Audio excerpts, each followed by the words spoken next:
his grave. Michael, Lynn, and Helgoth and a partner are guilty of killing JonBenet Ramsey. The fact that he wanted to crack a human skull, she had a crack in her skull.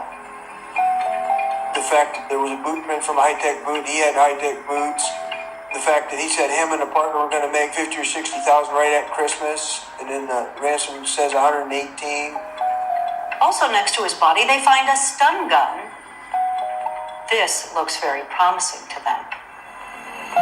While the Boulder police don't seem to consider Helgoth a viable suspect, District Attorney Investigator Lou Smith thinks that Helgoth may be the intruder he's been looking for. Lou Smith believed that Helgoth and his business partner entered into the home and tried to abduct JonBenet Ramsey for the ransom. The stun gun is used, but things go horribly wrong, and she's accidentally killed. He begins to wonder about the circumstances surrounding his death. There was a picture taken of a pillowcase that had a bullet hole through the pillowcase. Now think about this. This guy lives by himself. Why would he care who hears a bullet going out of a gun? They discover that Helgoth is right-handed. The shot that took his life came from the left. The bullet traveled in an upward direction, and it didn't perforate, it didn't exit his body. It simply stayed lodged in his body. That doesn't sound like suicide. That sounds like a murder.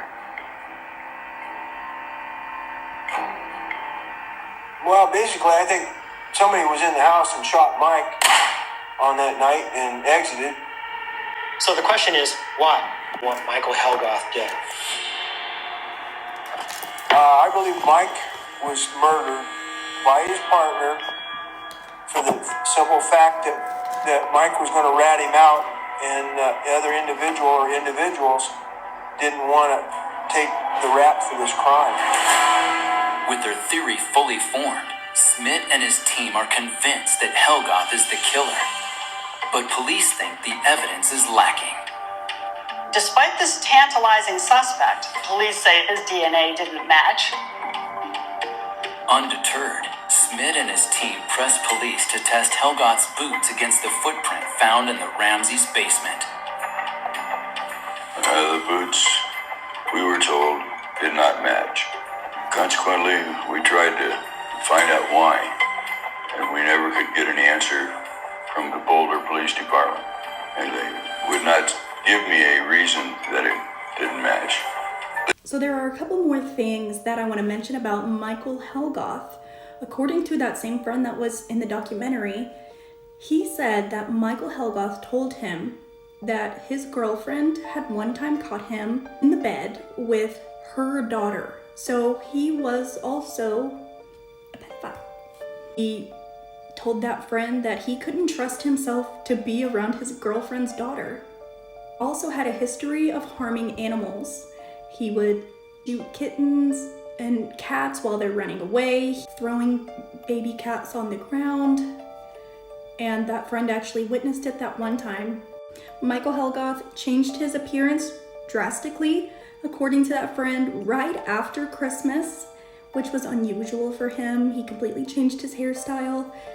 I told him prior to that he was gonna have a killer deal around Christmas time. Him and a buddy had this deal where they were gonna make $50,000 to $60,000 a piece. After Christmas time and after JonBenet's death, the friend asked him, what happened with the deal that you said you had? And Michael said it didn't work out. There's also the weird thing about, was this actually a self-inflicted gunshot wound, or was this done by somebody else? Because if Michael was right-handed and it comes from the left, that is usually pretty indicative of it being from somebody else.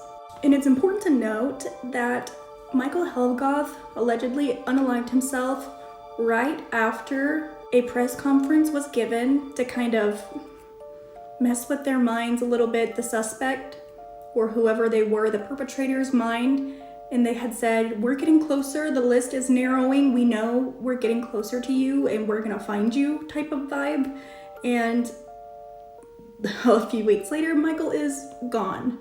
So I don't know, it's very weird. He had that history with animals, he changed his appearance. You gotta remember, he had the high-tech boot, he had the stun gun.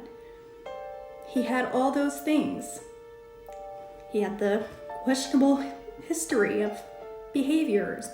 I also have another video that you can watch that I've made previously where it connects Michael Helgoth to another man, and the woman turned in her ex-husband, who she ironically tried to unalive herself, and they were connected to a cult leader in another state. It was this like crazy theory that they also made a documentary about, if you want to watch that. The Boulder Police Department was not willing to help the outside investigator that was brought in by the DA. Because you have to remember that the Boulder Police Department did not have a homicide detective working on this case.